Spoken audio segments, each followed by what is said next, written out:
আসসালামু আলাইকুম। সম্মানিত শিক্ষক মণ্ডলী, আশা করছি আপনারা সবাই ভালো আছেন। আপনারা যেখান থেকে আজকের এই গুরুত্বপূর্ণ ভিডিওটি দেখছেন, সবাইকে স্বাগত জানাচ্ছি। শিক্ষকদের উৎসব ভাতা শতভাগ করার আশ্বাস দিলেন শিক্ষামন্ত্রী। অতি দ্রুত এ নিয়ে কাজ করারও আশ্বাস দিয়েছেন। এই ধরনের একটি নিউজ 19 ফেব্রুয়ারি 2026 তারিখে প্রকাশিত হয়েছে দ্য ডেইলি ক্যাম্পাসে। এই নিউজটি আপনাদের সাথে শেয়ার করছি। আপনারা স্ক্রিনে দেখতে পাচ্ছেন। এখানে বলছে, বেসরকারি এমপিভুক্ত শিক্ষকরা মূল বেতনের 50% উৎসব ভাতা পান। এ ভাতা শতভাগ করতে কাজ করার আশ্বাস দিয়েছেন শিক্ষামন্ত্রী ডক্টর আ.ন.ম এহসানুল হক মিলন। বৃহস্পতিবার 19 ফেব্রুয়ারি শিক্ষা মন্ত্রণালয়ের সম্মেলন কক্ষে দ্য ডেইলি ক্যাম্পাসের সাথে আলাপকালে এ আশ্বাস দেন তিনি।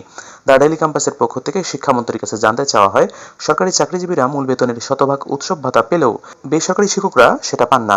এই বিষয়টি নিয়ে আপনি কাজ করবেন কিনা? প্রশ্নের জবাবে শিক্ষামন্ত্রী এহসানুল হক মিলন বলেন, বেসরকারি শিক্ষা প্রতিষ্ঠানে কর্মরত শিক্ষকদের উৎসব ভাতার বিষয়টি আমি অবগত। আমরা বিষয়গুলো কাজ করছি। এর আগে সংবাদ সম্মেলনে শিক্ষামন্ত্রী বলেন, নির্বাচনের আগে শিক্ষা প্রতিষ্ঠান এমপিভুক্তির জন্য যেসব আবেদন পড়েছে সেগুলো যাচাই বাছাই করে প্রধানমন্ত্রীর সঙ্গে আলোচনা করে সরকার সিদ্ধান্ত নেবে। কোনো ধরনের অনিয়ম, ঘুষ বাণিজ্য হয়েছে কিনা আমরা সেসব বিষয় খতিয়ে দেখব। তিনি বলেন, এমপিভুক্ত শিক্ষকদের বদলির প্রক্রিয়াটি যত তাড়াতাড়ি সম্ভব চালু করা হবে। আমি আশা করছি যত তাড়াতাড়ি সম্ভব শিক্ষকদের বদলির প্রক্রিয়াটা চালু করা হবে।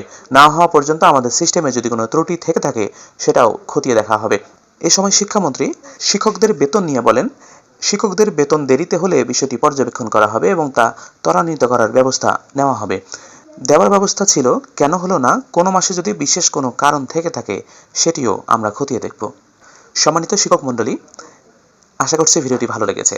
আমরা এই ধরনের তথ্যবহুল আপডেট নিউজগুলো সবার আগে আমাদের এই চ্যানেলে প্রকাশ করে থাকি। আমরা সবসময় সত্য এবং নির্ভুল নিউজ প্রচার করি। আমাদের এই নিউজগুলো পেতে চ্যানেলটি সাবস্ক্রাইব করে পাশে থাকা বেল বাটনটি অন করে দিন, যাতে পরবর্তী ভিডিও আপলোড করার সাথে সাথে তার নোটিফিকেশন সবার আগে পেয়ে যান। সম্মানিত শিক্ষক মণ্ডলী, আপনারা সবাই ভালো থাকবেন, সুস্থ থাকবেন। দেখা হবে পরবর্তী ভিডিওতে। আল্লাহ হাফেজ।